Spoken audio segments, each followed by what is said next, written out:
You know, some of history's most famous quotes feel like they're just etched in stone. They're powerful, they're memorable, but what if I told you the story we all know is only half the picture? Today, we're going to peel back the layers on words that didn't just describe history, they actively went out and shaped it. Okay, let's dive right in. I came, I saw, I conquered. I mean, it's the ultimate power statement, right? Just three words that scream absolute, effortless victory. It's so famous, it almost feels more like a legend than a real quote from a real person. So, was this just the world's most confident general bragging about another win? Or was there something much more clever, something far more strategic happening behind the scenes? Well, the answer changes everything we think we know about this phrase.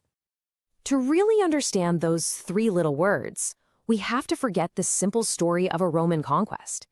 Instead, we have to picture the absolute chaos that was Julius Caesar's world back in 47 BCE.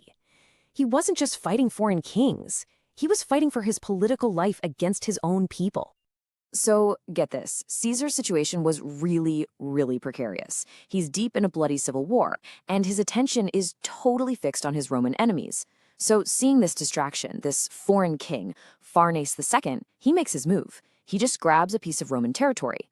Now, Caesar absolutely could not afford a long, drawn-out war on a second front. So what does he do? He does the unthinkable. He pivots, marches his legions at an incredible speed, and just crushes Pharnace's army in only 5 days. And this is where the genius of the phrase really comes into play. Veni Vidi Vici wasn't really meant for the history books, and it wasn't just a simple battle report.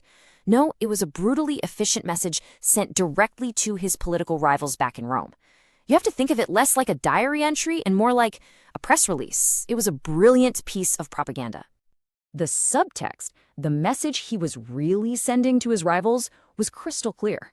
It was, hey, while you guys are scheming and plotting back home, I can leave, win an entire war, and be back before you even know what happened. Are you sure you want to challenge me?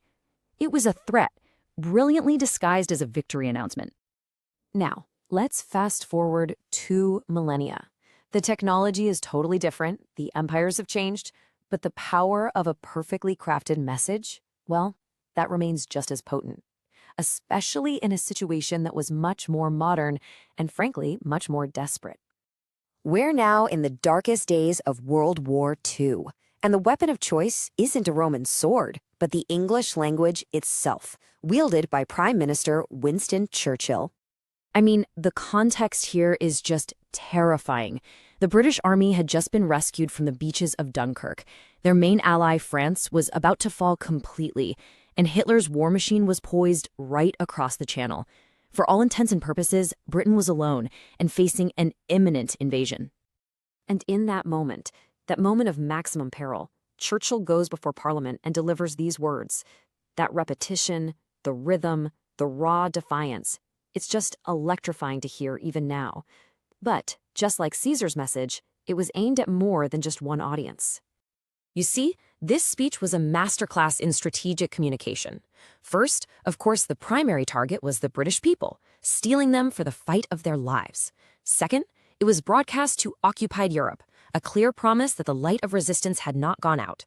And third, and this is so crucial, it was a direct message to a neutral United States. It was Churchill proving that Britain was a worthy ally that would not fold, that it was an investment in freedom that would not fail. So, when we place these two moments side by side, you've got this ancient conqueror and a modern statesman, a really powerful theme starts to emerge. They aren't just descriptions of events. In the right hands, at exactly the right time, words become weapons. Caesar's short, sharp report was basically a political dagger. Churchill's defiant speech was a fortress built out of pure resolve. Both were designed to achieve a very specific strategic goal. And really, that's the ultimate takeaway here. You know that saying, the pen is mightier than the sword? Well, sometimes the pen is the sword. These carefully chosen words literally altered the course of conflicts and shaped the world that we live in today. It really leaves you with a final thought, doesn't it? If words held that much power back then, they definitely hold it now. So take a look around at the headlines, the speeches, the slogans. Which words, right now, are the ones that are truly changing our history?